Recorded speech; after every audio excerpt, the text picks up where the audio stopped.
Hola, ¿qué tal? Ya está usted en Arsenal, donde semana a semana, usted lo sabe, comentamos los acontecimientos más relevantes que sucedieron en el país en esa semana. Y esta semana estuvo marcada precisamente por la elección del PAN. Paola y yo tenemos hoy como invitado a uno de los personajes más respetados, de los pocos emblemas que le quedan al PAN, aquel PAN de grandes próceres que parece que tiende a desaparecer. Se trata nada menos que de el señor Luis Felipe Bravo Mena. Él fue 2 veces candidato a gobernador por el PAN y fue ex líder nacional, fue el hombre con el que Fox llegó al poder. Y Felipe, pues muchísimas gracias por estar aquí con nosotros. Bienvenido. Y pues gracias. Directo al tema, el PAN ya tiene presidente nuevamente, se reeligió el señor Gustavo Madero. ¿Qué balance saca de estas elecciones? Paola, pues qué gusto estar contigo, Francisco, con todos los amigos del programa.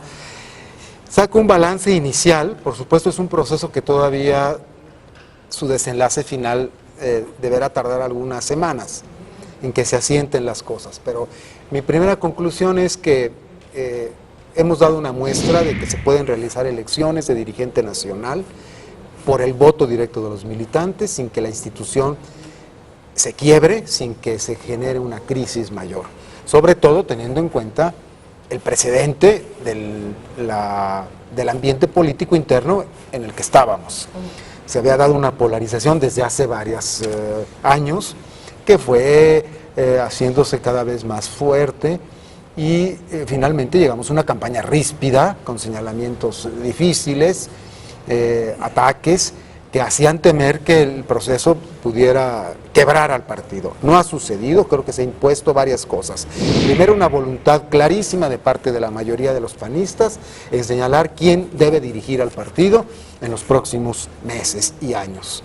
Segundo, una actitud institucional de parte de Cordero, que habiendo perdido, reconoce, y ahora toca, como paso siguiente, y por eso digo que tardará unas semanas en asentarse, pues el que se concretice este ofrecimiento de parte del presidente Madero de ser incluyente, de abrir los espacios para que todas las voces participen en la toma de decisiones. Nuestra reforma estatutaria de octubre ha creado un nuevo órgano, que es la Comisión Permanente, que va a tomar parte de las facultades que tenía antes el Comité Ejecutivo Nacional, y esto va a permitir que haya debate, que haya discusión, y que las decisiones que toma el presidente y las acciones del Comité Ejecutivo Nacional correspondan a la voluntad colectiva de toda la institución. Entonces yo espero que en las próximas semanas, una vez que se instale la comisión permanente, que esto deberá ser a finales de mes, tengo entendido que seremos convocados en el Consejo Nacional para esto en los últimos días de este mes, llegaremos a este punto de equilibrio y que a partir de ahí, con el liderazgo fuerte de su elección de parte de Gustavo Madero, nos encaminemos ya a elaborar un programa de acción política que sea la oferta del PAN a los ciudadanos rumbo al 215. Sí, yo sin querer descalificar las elecciones, me llamó mucho la atención los resultados desproporcionados que hubo en entidades gobernadas por el PAN. Esto de alguna manera se lee como que hubo mano negra ahí de los gobernadores. Estoy hablando concretamente de los resultados en Sonora, en Puebla, en Baja California, que fueron algo así como 8-2, 7-3, una distancia enorme. Llama la atención, y lo subrayo, porque uno de los caballos de batalla del Partido Acción Nacional, a partir de las elecciones del 13, para cambiar el IFE y transformarlo en INE, fue precisamente esta injerencia de los gobernadores en las elecciones federales. ¿Qué responde a esto? Bien, que tienes toda la razón. Yo le quitaría el tema de que es mano negra, pero sí me quedo. Bueno, depende del color de la mano del gobernador. No le quitaría la suspicacia de que puede haber algo chueco, pero sí hay que tomar nota, y en esto tienes toda la razón, de un hecho que a los demócratas nos debe inquietar, que haya resultados de 80-20, de 70-30. Eso puede ser perfectamente democrático, pero que coincida en estados o en lugares donde hay un fenómeno de poder puede significar algo que por lo menos debemos poner atención y precaución, luz de precaución, de que no se debe profundizar un fenómeno que justamente, como bien dices, fue lo que nos llevó a promover la reforma electoral última, que el empoderamiento caciquil de los gobernadores estaba distorsionando ya totalmente la democracia en México. Bueno, es hora de ponerle luz a partir de estos datos objetivos, estos hechos que han ocurrido en la elección interna del PAN, poner luz para que este fenómeno no se nos vaya a repetir al interior del PAN y que al rato lo que esté sucediendo es que no sea la voluntad colectiva del militante panista el que marca la dirección del partido, sino poderes ya constituidos, sean de gobernadores o de cualquier otro tipo de gobernantes. Ahora, eso hablando del voto, pero si nos vamos un poquito antes, desde la campaña electoral, por supuesto que es todo un tema, porque además la forma en que se manejó dentro del panismo, pues sorprendió a muchos, la campaña agresiva, un poco llena de descalificaciones, y eso a fin de cuentas lastimó a los dos bandos. Ahora se habla mucho de la famosa operación cicatriz, y yo le pregunto si habrá condiciones para generarla, para poder curar las heridas, por así decirlo, después de la batalla. Yo creo que estamos entre políticos maduros que entenderán que estamos en un nuevo momento de la institución y de la organización y que llegarán a un entendimiento. Son políticos serios, maduros, que en la campaña pues sí se desbordan un poco las pasiones. En toda campaña siempre hay pisotones. Yo he participado en muchas internas y externas, y las internas suelen ser muy duras porque hay moretones, hay pisotones, hay heridos. Lo que se debe poner por delante es ahora el interés de conjugar voluntades y recoger la voluntad expresada en la elección, invitando a participar a los otros, a los que han perdido. Yo lo he estado diciendo, el proyecto que presentó Cordero traía cosas muy buenas, traía propuestas muy pertinentes, que vale la pena que el presidente Madero las recoja, porque son cosas muy buenas para la institución. De esta manera, pues incluye todo, además de la participación en espacios y en responsabilidades. Ahora, hablando de heridas, creo que una de las quizás más constantes, una de las críticas más constantes hacia Madero era el acercamiento respecto al gobierno federal. Entonces, ahí mi pregunta sería, tomando en cuenta quizás las propuestas de Cordero o lo que fuera, ¿cuál es la expectativa que usted tiene con respecto a Madero en su acercamiento ahora hacia el gobierno federal? Uno de los debates internos en el partido, que en la campaña de alguna manera también fue uno de sus tópicos, pues era la relación construida entre el presidente Madero con el gobierno y el presidente Peña Nieto. Yo creo que ya la elección dejó claramente establecido que la militancia ha respaldado esta línea política que ha seguido el presidente Madero.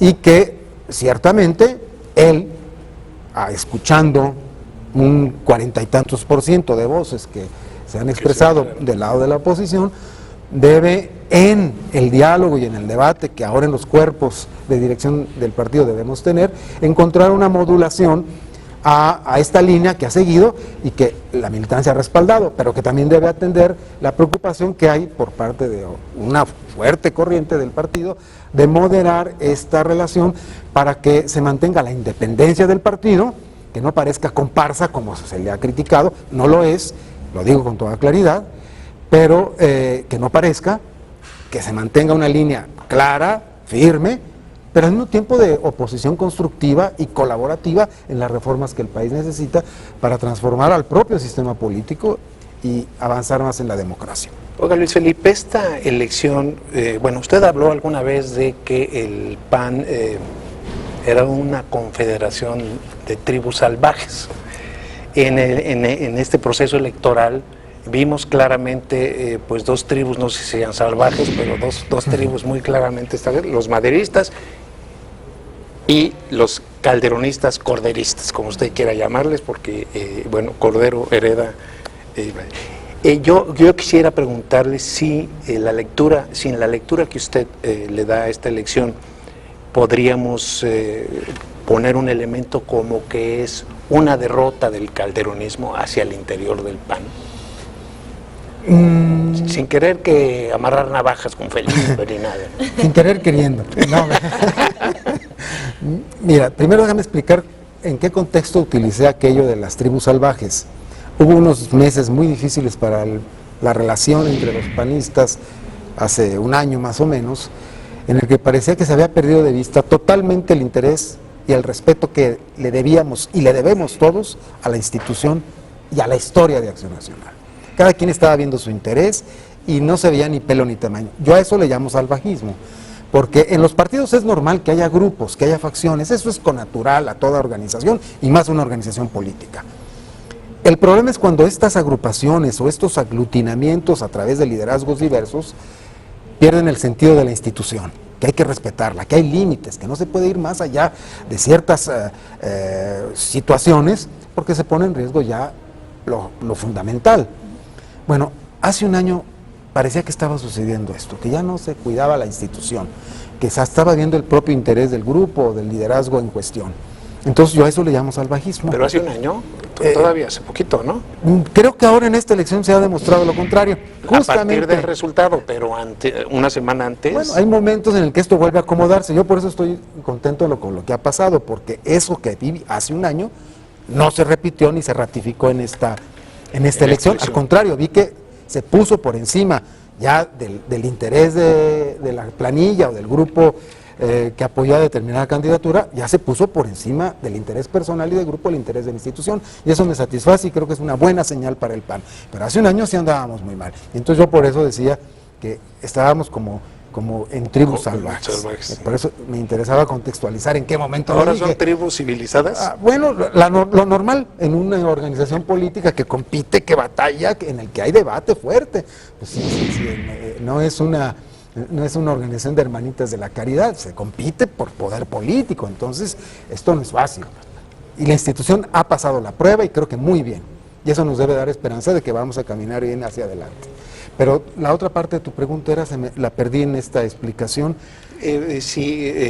Bueno, empecé preguntándole si era una derrota, si su lectura era... lo de la navaja.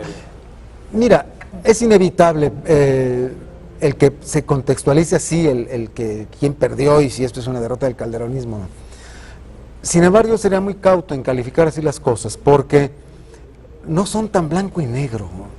Ciertamente, pues, digamos, la cercanía de Cordero con el presidente, expresidente Calderón, pues podría pensarse en esto, pero yo creo que no es así. Yo creo que se presentó un proyecto, se presentó una planilla, que no era exactamente un calderonismo, ya era una mixtura, ya era una composición diversa, y que bueno, ha perdido esta elección, pero no sería, ni la calificaría como derrota del calderonismo. Yo prefiero que le demos vuelta a esa página y pensemos más hacia adelante, en el que todos colaboremos en que la institución repunte y vaya hacia adelante otra vez. Hablando de darle la vuelta a las páginas, en algún momento usted decía que había que pedirle perdón a la sociedad por algunas cosas que quizás el PAN había dejado pendientes, asignaturas pendientes. Me pregunto si de entrada, dentro de aquellas cosas por las que haya que pedir perdón, entran o los 2 sexenios del PAN o quizás también pues el liderazgo de Madero antes, porque también pudo haber habido cosas que se quedaron pendientes, evidentemente. Entonces quiero preguntarle... ¿Qué hay sobre esto? Todos los seres humanos y las organizaciones humanas cometemos errores. Yo creo que el PAN ha hecho cosas muy buenas en México, es una gran institución de México y el PAN tiene grandes aportaciones a la vida de México. Pero así como hemos hecho grandes aportaciones desde la oposición y en el gobierno, pues también nos hemos equivocado.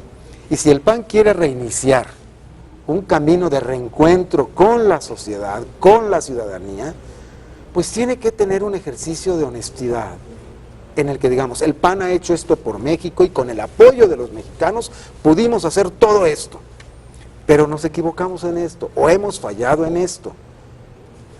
Estamos dispuestos a corregir, pedimos el perdón a la sociedad y vamos para adelante. Mira, voy a dar un ejemplo. Sí. Ustedes saben que yo fui embajador, el público lo sabe, fui embajador en el Vaticano. Cuando Juan Pablo II, el tercer milenio, sacó un decreto en el que la Iglesia pedía perdón por todos los errores de los 1000 años atrás y reconoció en lo que se había equivocado, etcétera. Bueno, se lo comían vivos, eso no se hace, hombre, es un error, es darles banderas a los enemigos, en la política no se hace eso. Pues yo creo que hay que hacerlo, porque es la manera como te puedes reencontrar con un ciudadano honestamente y decirle, a ver, el PAN es esta gran organización, pero nos equivocamos en esto. Pedimos perdón, estamos dispuestos a corregir y vamos otra vez, juntos, adelante. Suena bien, y entonces me gustaría ahí hacer la pregunta obligada. ¿Cuáles son aquellos errores por los que el PAN en este momento pide perdón? Mira, yo creo que tenemos que ser mucho más enfáticos y claros en el combate a la corrupción. Eso es uno de los temas. Y en la vida pública en general. Yo creo que ahí hay una asignatura pendiente. La ciudadanía esperaba más del PAN en esta materia cuando vimos gobierno. Digo, yo coincido con usted en que hubo tolerancia en este tema, ¿no? Pues tolerancia, también un poco el contexto político. Hay que tomar en cuenta que el PAN nunca tuvo mayorías en las cámaras cuando fue gobierno. Eso genera ya márgenes estrechos de acción si quieres conservar la estabilidad política. Se lo platicaba el otro día a un colega periodista de ustedes. Muy recién que ganamos, yo tenía una gran amistad y un gran aprecio por el entonces embajador de Chile en México, Luis Mayra, que había sido funcionario en el gobierno de la Unidad Popular de Allende. Y me dijo, mira, uno de los errores que cometimos fue que pensamos que teníamos el 100% de los votos cuando habíamos ganado y llegado al poder con el 35%.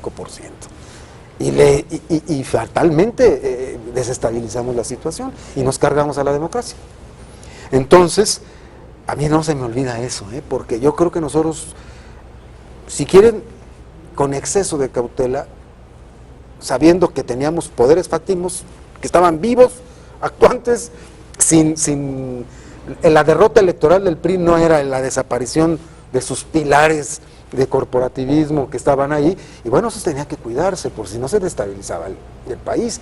Y no podíamos ser un gobierno que apenas llegar, después de 60 años de estar luchando por llegar, de instaurar por primera vez un régimen de alternancia democrática, a las primeras de cambio darle una voltereta al país, que la sociedad quedara asustada del proceso de cambio. Entonces, todo esto hay que ponerlo en el contexto. Sé que el público luego a veces eso lo ve un poco como evasivo, pero déjenme decirles que estando en esos en esas responsabilidades era imprescindible, pues a veces no proceder en algunos casos que implicaban alborotar demasiado la situación política o ponerle en riesgo de inestabilidad. Y entonces fue ahí que entonces quizá incurrimos en la omisión de castigar cosas que debieron haberse castigado. Oiga, Luis Felipe, lo veo muy optimista, que bueno, sí salió la elección, no en el torneo, todavía no vemos a Cordero alzándole el brazo a Madero. Aquí mismo estuvimos el día que tomó protesta el señor Madero, no había un solo corderista relevante presente en la sala. Esto de alguna manera, pues usted sabe, aquella tan repetida frase de Jesús Reyes Herodes, en política la forma es fondo, era una estupenda oportunidad para que pudiera haber dado esa señal que todos los panistas, estoy seguro, están esperando, de que el partido va hacia y sin embargo no se ha dado, a pesar de que hay señales positivas efectivamente como las que ha dado Cordero, en el sentido que ya hasta aceptó a Jorge Luis Preciado como coordinador, que sí, francamente me sorprendió. Efectivamente, yo creo, como le decía yo al principio, faltan yo creo que una etapa de asentamiento. Espero que se dé. El discurso de ayer del presidente Madero fue espléndido al ofrecer apertura, es decir, vamos para adelante. Este es un partido de todos, no nomás mío que gané o de quien ganamos, es de todos, entre todos lo vamos a hacer.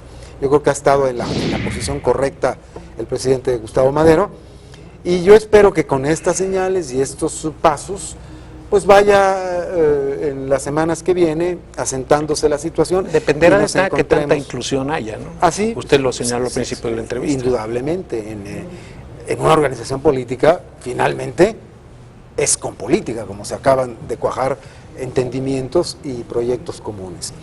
Pero poner por encima el proyecto común de todos, porque yo creo que es lo que están esperando los ciudadanos, bien lo has dicho tú. Yo en las calles, en los restaurantes, en los lugares donde yo camino, vaya, yo hago una vida de ciudadano común y corriente, voy al súper con mi mujer, etcétera, y las personas nos lo dicen, ¿no? Arréglense, estamos esperando que el PAN vuelva a estar en plan de marcha, ya no se dividan.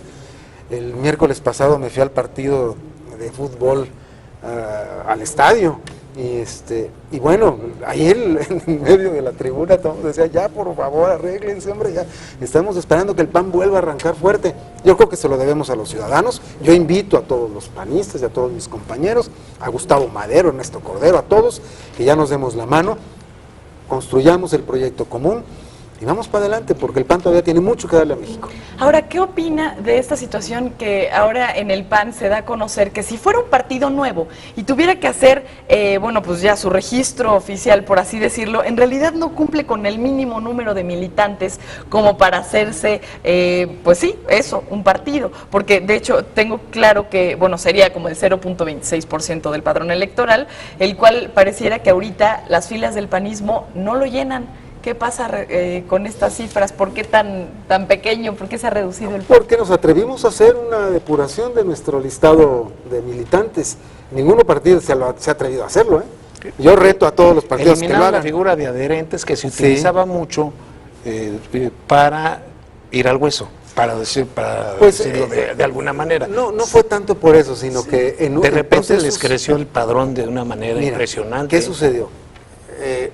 Hubo un tiempo en el que entendimos que había que abrirse a una mayor participación de ciudadanos en la vida interna del PAN.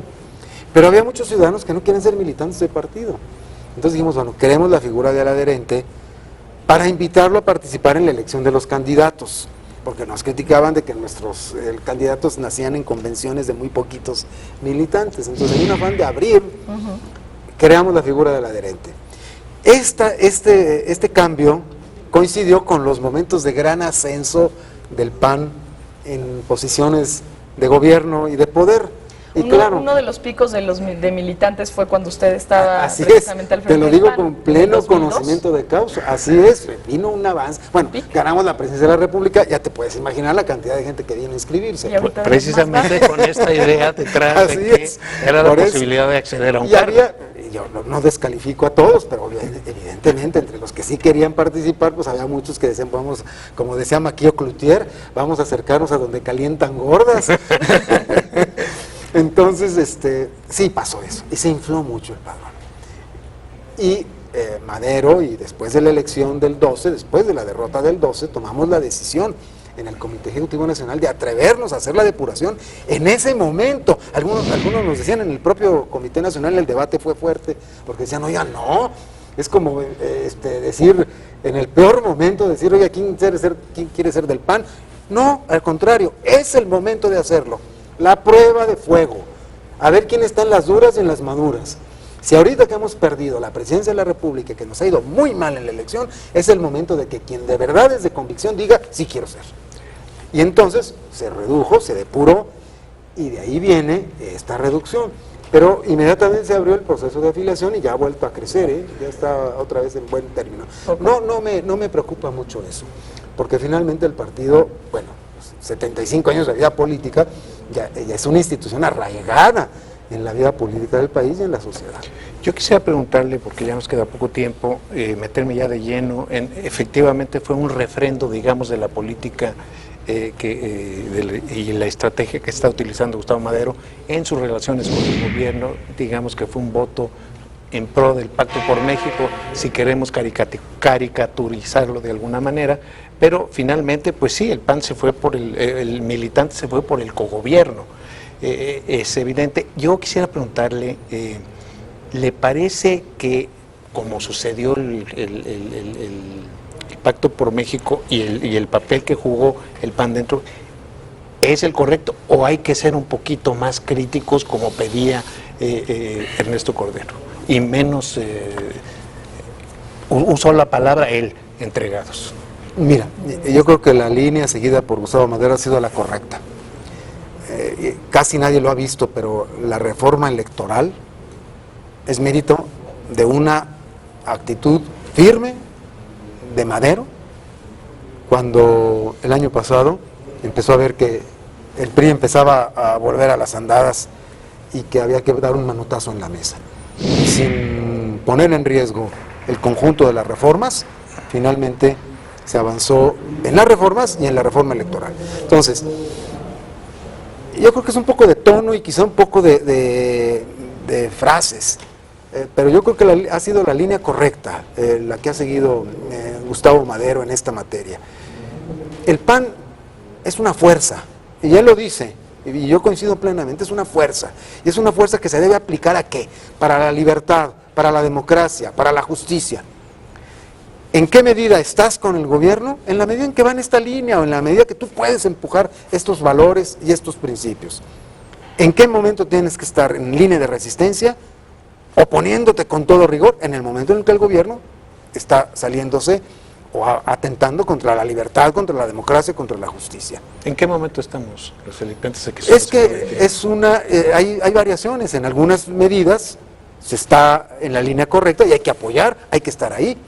En algunas se va en contra y entonces hay que oponerse, como esto que estoy diciendo, en el momento en el que se puso en riesgo la calidad democrática del país, cuando empezó a haber estos abusos en la política social, se paró de la mesa, dio el manotazo y vamos a arreglar esto, ¿no? Entonces, yo creo que la dosis es la adecuada, quizá el tono, algunas frases, algunos momentos, pues se ven como demasiado cercanos, pero yo creo que ha estado bien. Pues con estas últimas palabras nos vamos, el tiempo en la televisión es cruel, se va, pero como de volada, para usar un término coloquial. Yo les doy cita, muchas gracias Paola, muchas gracias, bienvenido. Luis Gracias Felipe, y yo les doy cita el próximo sábado en este su arsenal. Te invitamos a seguir cuestionando la información con los siguientes videos.